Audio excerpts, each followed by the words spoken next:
Hello and welcome to the Wheel of Crime podcast. This podcast is ran by two ladies who play games, mumble profanities, and laugh way too often. Also, this podcast does cover topics of sensitive nature, and as such, listener discretion is advised.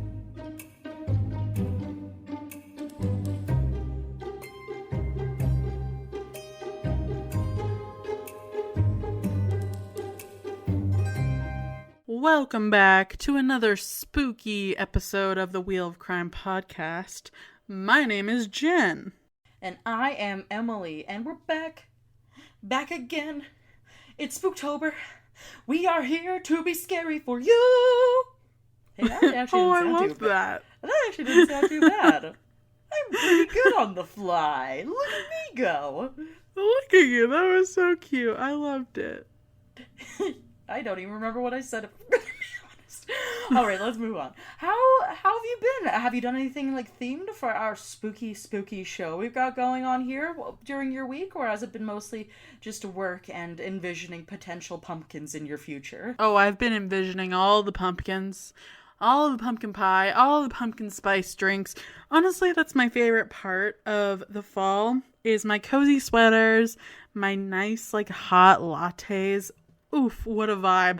Oh, definitely. What a vibe.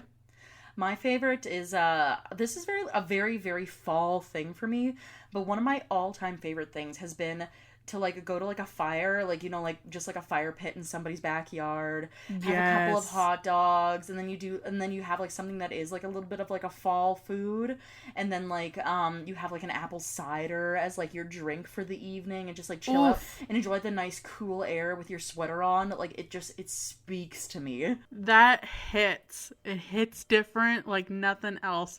That is the vibe. We should do that after recording this episode. That is what I'm saying, because otherwise, what else are we going to do? Work? That's not very festive. Exactly. Listen, the autumn season in Canada lasts 20 seconds, so we gotta make the most of it. That's all I'm saying. And it's funny, because I think that's literally how long it lasts. It snows every year before Halloween, so we gotta get it. Gotta get those goods. Don't curse it. Don't put that bad juju in the air. It's not bad juju. It's a fact at this point. There is no juju anymore. I refuse to believe. I'm moving on. I'm just taking that thought out of my mind. It's fall. It's festive. The leaves are crunchy. It's a vibe. The leaves are crunchy. My heart is crunchy. Everything's good. My pumpkin spice latte, crunchy. All the good stuff. Oh, no, not my pumpkin spice latte. That one's not crunchy, thankfully. But yeah, on that note, we should spin for our wheel of questions then and kind of get into it. We got haunted locations up to the bat this week, and I'm excited to share with you what I've got. Me too. Take her away, Em. So what would you do if you were to ever, catch a ghost on camera? Cry, probably. Move. Never return to that location. Jump off a bridge, maybe. I don't know. We'd have to see how severe the situation was. That is very funny, because literally my own first thought was, if I did catch a ghost on camera, say it was, a selfie, or, I was taking a picture of somebody else and there happened to be a ghost in there, I would be horrified to start with, sure. But then I would definitely blast that shit all over social media, and I'd be like, look at this ghost! Try to prove me wrong, suckers! Emily would become a viral sensation. Her career would take off. She would become a millionaire, and the ghostie would be to thank for that. Emily would probably thank the ghost in her Oscar acceptance speech. So this is literally how it would it'd be only good things. Yeah, I'd be like, thank you for everybody that helped me get here, especially that ghost. You did me a solid. Thanks, bestie. You did it. Right? But yeah, no, I like your reaction. I feel like a lot of people would probably be on the same page as you, though. Not gonna lie. Yeah.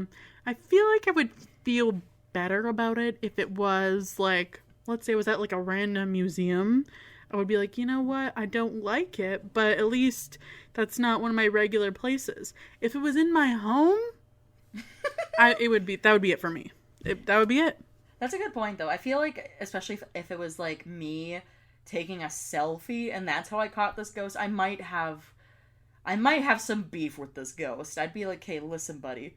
Why are you in my selfie? Let's start there. Second of all, why are you in my house? Third of all, get out. No one invited you in. Yeah, literally, third of all, leave immediately. Literally, imagine you take a selfie and then you just see like a creepy ghostly hand on your shoulder and like part of its face behind your neck. Oh, stop it. That's terrible. I hate that. No more. We're done. Let's move on to the next question. You'd be on the bridge with me.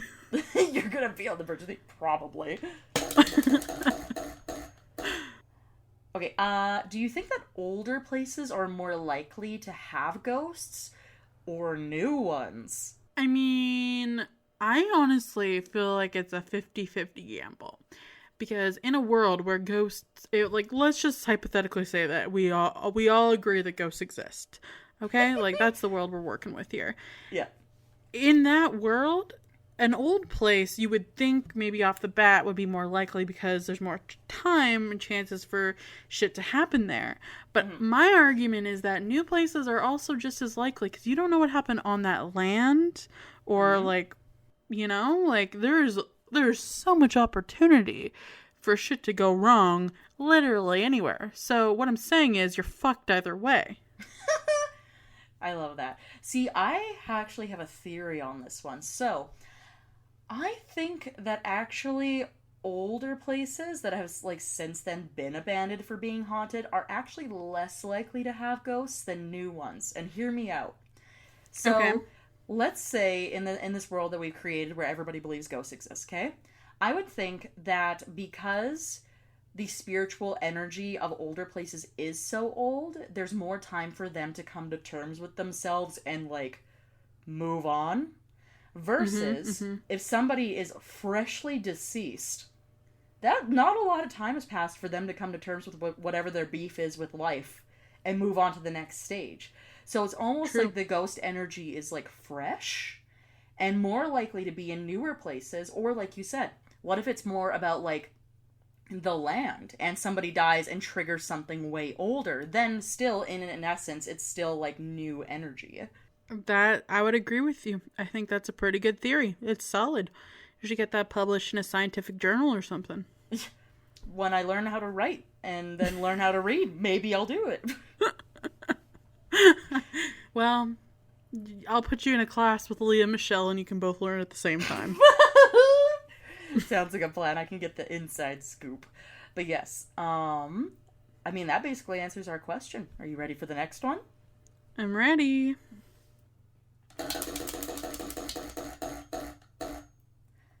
Okay, what would be your ghost outfit if you were a ghost? Ooh.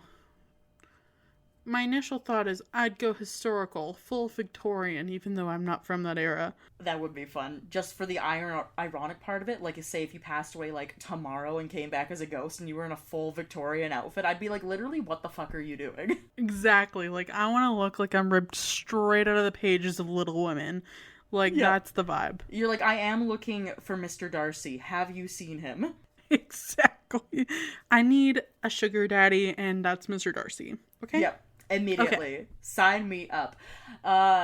So then, if that was your first thought, what's your real answer then? Or is that your real answer? I just feel like it would be such a vibe, so I think that's just what I'm going to have to go with. Okay. Or I would wear something really ridiculous. That way you would look at me and initially be terrified that I'm a ghost, but then be like, why the fuck is she wearing a giant goose cowboy costume? Hat? Yeah, or I like how you're something ridiculous, like a cowboy hat, and I'm a full goose outfit. Yeah. Why is she dressed like a duck? Literally. Can someone tell me? I do actually really like that. I think that'd be a lot of fun. I don't know. See, if you could pick your ghost outfit, I feel like even ghosts themselves would probably pick a different outfit. Because there's always the theory that it's whatever you die in is what you're stuck in forever or whatever, right? Yeah, and what if it's laundry day when I die?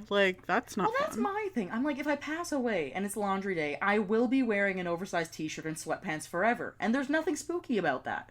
But if we're going off of what I wear regularly, then it would be my hairstyle that I wear all the time, which is a bun on my head with a sweater probably, and like leggings and running shoes. Like I would look like I have somewhere to be.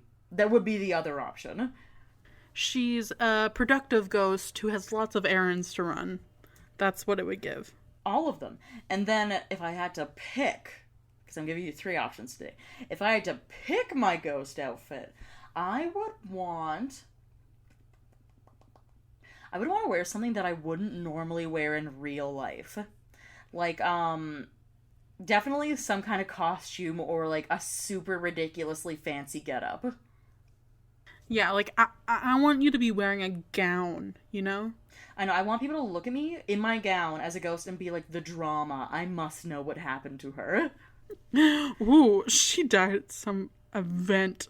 Yeah, she died spontaneously at some kind of like fancy event. Was she murdered? I want the intrigue. I want the drama. I love that for you. I think that's great. I love it for me too. Should we spin for our next question? Yeah, spin away. All right. This is our last question. So, what do you think of historical ghost stories? Like the ones that are like just like repeated throughout all the years, that comes straight from history. Maybe they're like about historical figures coming back as ghosts. Like what is your general thought on that kind of stuff? Me personally, I don't really believe in ghosts. But I'm like, How dare you? I feel like I'm pretty open to like, if someone could prove to me that they did exist, I'd probably believe them. But I feel like historical ghosts are very dramatic bitches. And it's probably unlikely that they're hanging around still, because you would think that they got better things to do in the afterlife. But who fucking knows? Thank you. I actually have the same opinion about historical ghosts. I think that, to be honest, I feel like most like high-end figures that people like knew in life, who were like celebrities or like politicians who've died or whatever, have probably moved on. I don't believe that the ghost of like Elvis or Abraham Lincoln are like chilling somewhere. But like if like say somebody has so much unfinished business that they're like, no, I must come back for revenge. Yeah, sure, why not? I'm just assuming that I probably don't know who they are. Yeah, I feel like in the world where everyone believes in ghosts, more than likely the ghosts are hanging around because they've got unfinished business. So I feel like Abe Lincoln is like, you know what? I was president and then I was murdered. The guy who murdered me is dead. Like, our beef is settled. I'm gonna go chill now. I'm done. Exactly. Like, why would he still be here? Like, there is nothing else. It's done. It's over. It's gone. It's over. He's like, I did I die with my top hat on? I don't even know. I don't even know if he did too, but I will assume so. I feel like for me, with a bun on my head, is like Abe Lincoln with his top hat. Like, you just don't see one without the other.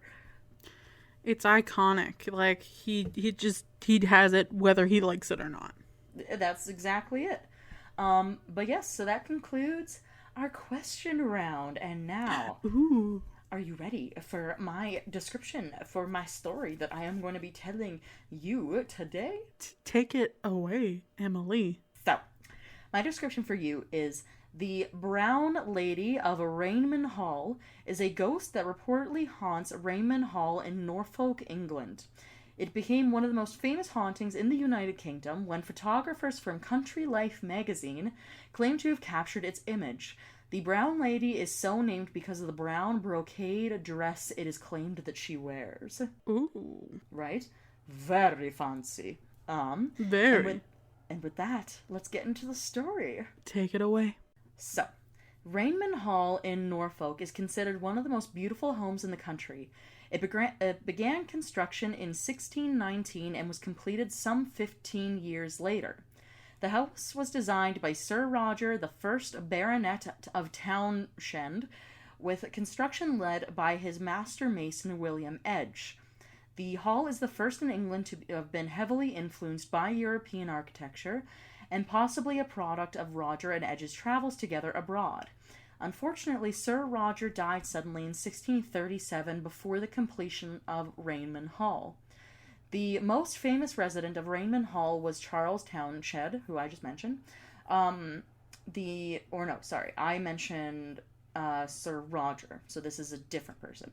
And he was the second Viscount of Townshend, and he was there from 1674 to 1738. Charles is remembered for his role in the British agricultural revolution, specifically promoting the promotion of 4 crop rotation methods involving turnips, barley, clove, and wheat. He also advocated growing turnips as feed for livestock, which gave him the name of Turnip Townshend. Oh, what an interesting name to have bestowed upon you. I don't know how I would feel if my friends nicknamed me Turnip, but thankfully that's not the life that I live. But it could be. Don't laugh too hard. No, don't do it. I'm just gonna move on. So, during various building restorations at Raynham Hall, Charles had architectural as well as political rivalry with Norfolk neighbor Robert Walpole, future Earl of Orford, as the two competed to create the most beautiful country house in Norfolk, which just sounds like some good high money beef to be having with another person if your like life battle is who has the nicest country house. But I digress. Yeah, that's a battle of luxury. Definitely. So after 400 years of occupancy, occasional stretches of vacancy, and an extensive amount of continued restorations, the estate and 7,000 acres of Raynham Hall continues to be the proud home of the Townshend family, with the Marquis of Townshend as the current occupants. So today, Raynham Hall is still known for its architectural splendor and dazzling interior design, but an incident that occurred almost 90 years ago has put the hall on the map for another reason entirely. And so, I am going to send you a picture here, okay? Okay. And then you can tell me what you think once you see it. Okay. I'm looking at said picture. It looks like a ghostly woman standing on a staircase. That would be correct. So, on December 26th, December 1936, Country Life magazine ran a story that would become the basis of one of Britain's most popular ghost stories. But more importantly, the article was accompanied by a photograph that many readers saw as proof of Raynham Hall's haunting and the existence of life after death.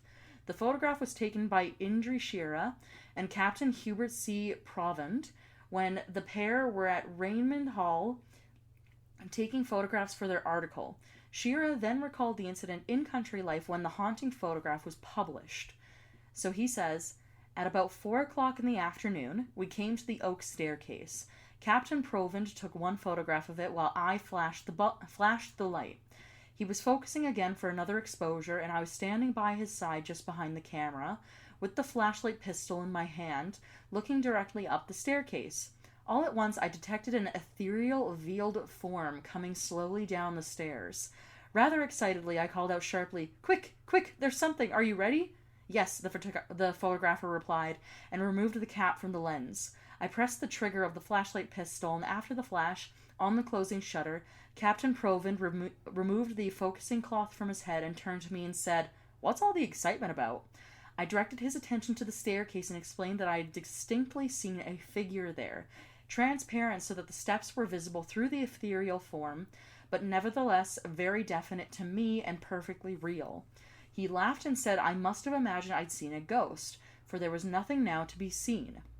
And so just to kind of preface again, the photo is from Country Life magazine, published the 26th of December in 1936. So, Captain Provand brushed off Shearer's excitement and bet him £5 that the developed photos would show nothing supernatural, which it did, or so they claim. The photo was examined by leading paranormal investigator Harry Price, who determined that the photograph was indeed real, and the image was published, along with Shearer's account, in the December issue of Country Life that year. So, what do you think of this photo now that you've seen it? I feel like this was a very scandalous photo to be published in 1936. And that dude lost 5 pounds, so get fucked, dude. Um, it, to me, looks... We'll have to put it up on our Instagram so our listeners can weigh in. But to me, it kind of looks like it could be an effect of the camera. Because, like, olden day cameras, you had to stay still for a really long time. So I think it could have easily been someone, like, moving in and out of the frame in that moment of, like, the shutter. But it's hard to say. Right? So I kind of have a similar theory. Or my other thought is that even back then, they still had the ability to just superimpose images on top of each other. Mm-hmm. So it may have even been that they had a photo taken of somebody else doing something else that just happened to, like, superimpose itself on this particular photo. And that Shira kind of, like, wanted to boost the idea of this story by, like, making up this incident that happened that may have actually not been a true story. But yeah, I'll tell you the story, though, about the haunting history of this lady that they claimed that they saw, okay? Okay, tell me. So, when the photograph was published, readers instantly connected with the figure who was the Brown Lady, and she has a history of haunting Raymond Hall. So, who is this Brown Lady, though, and why is her spirit, like, stuck walking this Norfolk manor? So, according to legend, the Brown Lady is the ghost of Lady Dorothy Townshend, sister of Britain's generally considered first Prime Minister Sir Robert Walpole, member of the aristocratic Walpole family, and aunt of antiquarian and Gothic revivalist Horace Walpole, which I want that to be my legacy, is a antiquarian and Gothic revivalist. Love it. We'll put that on your tombstone, don't worry. Good. I will haunt you if it doesn't happen. That's a promise. After you pass away from your graveyard cough. Yeah, exactly. When my death rattle overtakes me. And if you pass away first, I'm gonna make sure that it says Jennifer Radish? No, Jennifer Turnip Will. Why do I have to be the turnip? I Because think you're more now. turnipy than me. I'm definitely not near. I'm maybe more of like a radish. You're more of a turnip for sure. Disagree. I'm more of a potato. Maybe. I'll give you that one since we just had our Thanksgiving episode. 90% of my body is potato. Okay, the other 10% is water and caffeine. If we're gonna pick root vegetables, I'm probably more of a yam. Fine, Emily Yam. That's not nearly as funny though. Anyways. We can debate this all we want, but this is going to be my legacy, okay? So, and then okay. Dorothy was born in Norfolk in 1686 and married into the Townshend family sometime before 1713 via Charles Turnip Townshend himself, who was then widowed a couple years prior. The details of Dorothy's life at Raymond Hall are murky at best, so due to her connection with the Brown Lady, it's difficult to separate fact from fiction. We know that she gave birth to at least 11 children, at least, and that she lived her married life at Raynham Hall. Like, good God. I might own 11 cats in my life? 11 children? Are you kidding me? No wonder she's haunting this place. She's like, I birthed 11 children, and that's a crime. And this is my payment, is I get to stay here by myself forever. For free. And haunt all your asses for coming in here. Literally. But the remaining details of her life are unfortunately intertwined with her ghost story a lot, and so is likely mostly based on rumor and exaggeration. So, according to some versions of the Brown Lady legend, Dorothy's husband caught her in an affair with Lord Wharton, who was the active active House of Lords and working in opposition to Dorothy's brother Robert. Oh, how scandalous. Scandalous! And locked her away in the wing of a hall. And some say that the affair occurred before her marriage, and in other stories it occurred during her marriage. And another version claims that Lady Wharton was also involved in her imprisonment, because this lord of the house, Lord Wharton, was already married when this alleged scandal occurred. This lady was wronged. I understand why she's haunting them, though. Deeply. So, the cause of Dorothy's death is also a contested matter. Some stories say that she died of a broken heart after being separated from her young children when she was imprisoned at Raynham Hall. Another story says that her death and funeral were faked by her husband, who filled her empty coffin with bricks while he kept her locked alone in a wing of Raynham Hall. However, when Dorothy died in 1726 at the age of 39, they do say it was most likely due to smallpox and not so mysterious of a death that is often attributed to her. Dorothy is buried at East Raynham in Norfolk. Either way, I hope Dorothy haunted her husband and this Lord Wart. Yes, Wart. Lord Wart is what I shall call him. But we will call him Lord Wart because he is Lord fitting. Wart to me. I hope she haunted them for the rest of their days and got her comeuppance because I'm on Dorothy's side. I'm not gonna lie. That's what I'm saying too. Like, you know what? Power to you as a ghost. Do whatever you want. I give zero fucks. You want to punish the men? Say less. Get it, girl. Live your life, girl. Live it. So the apparent sighting of the Brown Lady was at a Christmas gathering in Raynham Hall hosted by Lord Charles Townshend, a descendant of Dorothy's husband, in 1835. Two gentlemen, Colonel Loftus and Hawkins, who were staying at the hall during the celebrations, claimed to see the apparition of a woman in a brown dress on the way to their bedrooms one night. Upon sketching what they saw, a number of guests claimed to have seen the same figure during their stay, and a gruesome detail to Loftus's account is that the figure had two dark pits on their face instead of eyes. Ooh, that's spooky. Very spooky. A second sighting of a slightly more violent caliber occurred sometime during the 19th century by Captain Frederick Marryat, who lived from 1792 to 1848. A novelist, pioneer of nautical fiction, and an acquaintance of Charles Dickens. And then Florence Marryat, the captain's daughter, wrote an account of her father's experience in her book There Is No Death from 1891. Florence recalled the room at Raynham Hall where the Brown Lady's portrait hung, which showed her wearing a brown satin dress with yellow trimmings, and described her as a very harmless, innocent-looking young woman. Which she probably was. Right? And so, however, the innocent-looking woman had been causing quite the stir after this. Frederick was friends with Sir Charles and the Lady Townshend, who at the time were living in Raynham Hall, and heard complaints about guests and servants refusing to stay at the hall after encountering this ghost.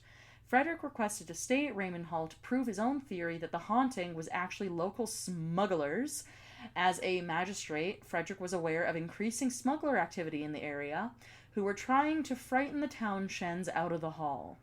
Frederick chose to occupy the so-called haunted room, where the portrait was hanging during his stay, and since he was so convinced it was smugglers and not a ghost, he slept with a loaded revolver under his pillow. Okay? So. Okay, yes, this man. Yeah. A man doing man things, as always. What else is there? As always. Literally, and not even shocked. Yeah, no, literally nothing. So, on the third and final night of his stay, Frederick's visit had been uneventful with no appearances of a spirit or smugglers. Two of the baronet's nephews knocked on his door after he'd already changed into his nightclothes and asked for Frederick to come to their room to show him a new gun that they had ordered from London. A man doing man things, like we just said. So he took his revolver, laughing that it was in case we meet the Brown Lady, and followed them into the hallway. Florence recalls what happened to her father once the three left his bedroom. So this is the story from his daughter that he shared with her. So he says, "The corridor was long and dark, for the lights had been extinguished, but as they reached the middle of it they saw the glimmer of a lamp coming towards them from the other end. 'One of the ladies going to visit the nurseries,' whispered the young Townshends to my father. Now the bedroom doors in that corridor faced each other, and each room had a double door with a space between, as in the case of many old-fashioned country houses.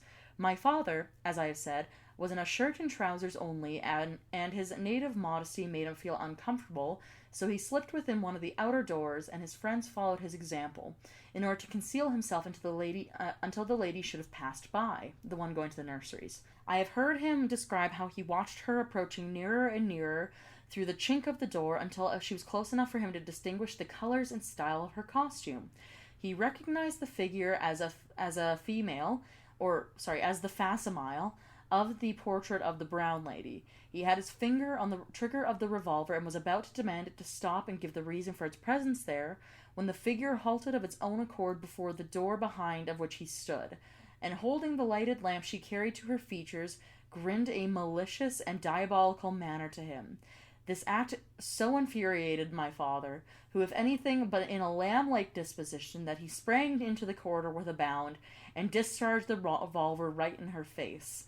The figure instantly disappeared, the figure at which for the space of several minutes 3 men had been looking together, and the bullet passed through the outer door of the room on the opposite side of the corridor and lodged into the panel of the inner one. My father never attempted again to interfere with the brown lady of Raynham, and I have heard that she haunts the premises to this day. That she did so at the time, however, and there is no shadow of a doubt. So, this is an excerpt from Florence's book, which is There Is No Death, by Florence Marryat, published in 1891, and this is on page 10 and 11, if people want to look it up. But, to summarize, Mans is in shirt and pants, embarrassed to be seen by a lady checking on babies. So he says to his friends, let's hide in this room real quick and wait for her to pass so we can go see these guns. So when they're doing that, he's looking through, the gap in the door like this, and he sees this lady is wearing a brown dress, and she notices that he's in there without him giving, making a sound or anything, so she looks to where he's looking at her and just smiles, which apparently infuriated him, so he leaps into the hallway, like Jack be nimble over the candlestick, fires the gun at her smiling face, and she disappears in a cloud of smoke. I have so many problems with this story. Number one, what did he think a gun was going to do against a ghost? They're literally already dead. Number two, shooting a gun at a woman for smiling, total man move. Fucking hate him. Number Absolutely. three, he should go to jail just for being a man in this story. And number four, he should be embarrassed about his shirt and pants, I'm sure. I haven't seen what they look like, but I'm convinced that he should be embarrassed. Same. And that's the thing, too, is that this lady's literally giving this account from her father, and I was like, your dad does not sound like a nice person. I'm sorry, but I do not like him. He's the villain, okay? Not the lady in brown. This man is the villain, and no one can convince me otherwise. Literally, she's done nothing wrong. She's just, floated around a couple times and smiled at people, and apparently that makes her evil. Literally, she smiled, and he's like, must shoot. Sir, she's dead. Just let her smile at people if that's what makes her happy. I'm sorry, you're the villain. You are the villain. That is what I'm telling you. And so, to continue, the third sighting occurred in 1926 when the then Lady Townshend's son saw the brown lady on the stairs while playing with a friend. The two were able to identify the woman from the portrait of Dorothy Walpole that was still hanging on the haunted room's wall. And so I ask you this.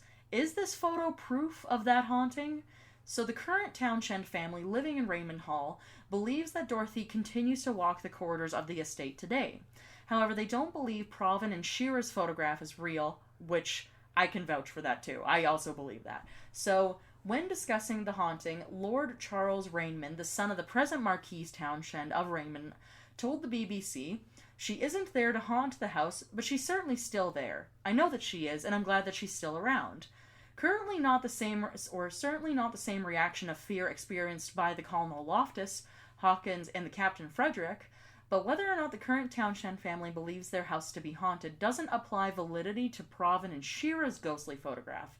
So, to add a somewhat disappointing ending to this story, the general consensus today is that Proven and Shearer's famous photograph of the brown lady is a fake. When you look at it through modern eyes, I'm sure we can all understand why we would think this.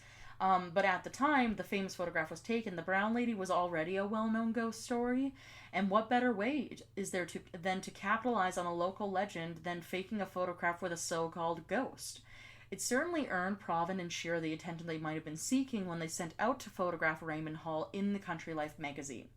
And despite Harry Price's affirmation that the negative of the photograph is entirely innocent of faking, others weren't as convinced. An investigation of the photograph was done by London's The Society of Physical, but not, it's like, the Society of Cyclical, I think it is, Research, I'm just going to call it the SPR, was taken 1 year later in 1937, believing that the specter was a result of the camera being shaken during a 6-second exposure session. So another theory is that the photographer smeared grease on the camera lens to get the spooky effect, or that the image is a result of one photograph being superimposed over another one, which is what I had said earlier. So the others have mentioned that the suspicious similarities between the image of the Brown Lady and carved statues of the Virgin Mary also possibly could have contributed to the creation of this image. It is, however, it was created, and Provan and Shear's country life photographs stirred an interesting conversation in the validity of ghost photography and how these convincing images were created over 50 years before modern technology, which is fair. So I think sometimes we fall victim to the trap of it's old and creepy, so it must be real.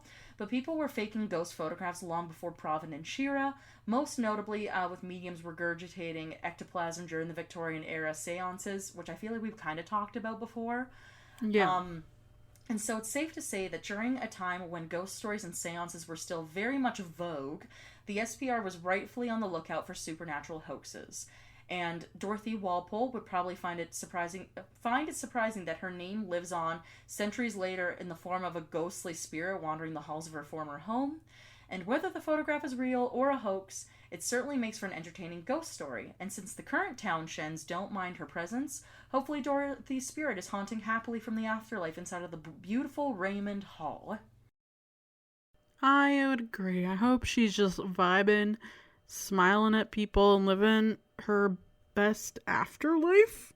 I would hope the same. I hope it's the best afterlife that she could have ever wanted for herself. But that concludes my story for you. Wow, that was a good one. I hated like 90% of the men in that, but the women were great. Yes, if there's anything to learn from this one is that men, as per usual, just beef with everybody and do crazy things, and apparently nobody bats an eye. And here we are. But with that, I shall tell you my story. And I'm going to tell you a story that is local to the city that I live in. Emily, are you ready? Ooh, yes, I was born ready. So, I'm going to tell you about the Devil's Playground, which Emily and I have actually been to. We'll talk about that, our experience there afterwards. But let me just tell you the history and the lore behind the Devil's Playground. Excellent. I'm prepared. So it's located on the outskirts of Calgary. The once-in-use school was located in the northeast heading towards Chestermere. The school is said to have been in the Rockland School District number 3016 and it was allegedly built on July 25th, 1913 and closed in 1958. Depending on who you talk to, the myth of the area changes, but the most common story is that it was a school that burnt down on the outskirts of Calgary. When it burnt down, between 4 to 8 children, depending on who you talk to, remained inside, and to this day, their souls are thought to haunt the area, playing on the vacant spot of land. Throughout the years, the building was allegedly in the process of being demolished by workers when halfway through, the city employees mysteriously got sick and their equipment stopped working. Legend has it the ghosts of the children who used to attend the school haunted the employees and eventually caused them to leave the school alone and never fully finish the demolition. Spooky stories have been reported in the area, with some people fully believing they encountered a ghost. One of the bone-chilling tales told on Reddit claims that the children who lost their lives in the fire can be heard playing on the foundation of the remains. Others have said that the heavy machinery doesn't work there. So, a local Calgary filmmaker named Dory Davidson Brevell decided to make a documentary about the the local landmark. And unfortunately, their documentary is only available in the US, so I haven't seen it, but our American Ironic. listeners can go Ironic watch. for a Calgary filmmaker. It honestly happens so much more than you would even imagine. I cannot tell you how many times a film has been made here by locals and it's unavailable to watch in Canada at all. Weird. All right, I guess. Infuriating, but our American listeners can go enjoy, I guess, and let me know what happens. Yeah. Dory said in an interview that throughout the documentary making process, he heard many tales, one of which involved two groups of people mistaking talking to one another for talking to a ghost. So these two people were literally talking to each other, and they both individually thought they were talking to a ghost, but they actually ended up... happen? I genuinely don't even know. That's the weirdest happenstance It would be ever. like literally me and you having a conversation with each other, and then I just look at you and I'm like, did you hear that? I like asked you a question, and then this like voice told me the answer back. Isn't that great? It had to have been a ghost. I hope that's exactly... I'm pretty sure that's exactly how it happened. I really freaking hope so. Other stories are a tad more unexplained, as some have reported seeing child's handprints on the walls and have even seen a young girl with long black hair wearing a white dress in the area. People have also found animal bones, creepy graffiti, and leftover books. According to Dory, the school was run by a well-known family in Calgary known as the Ellis family.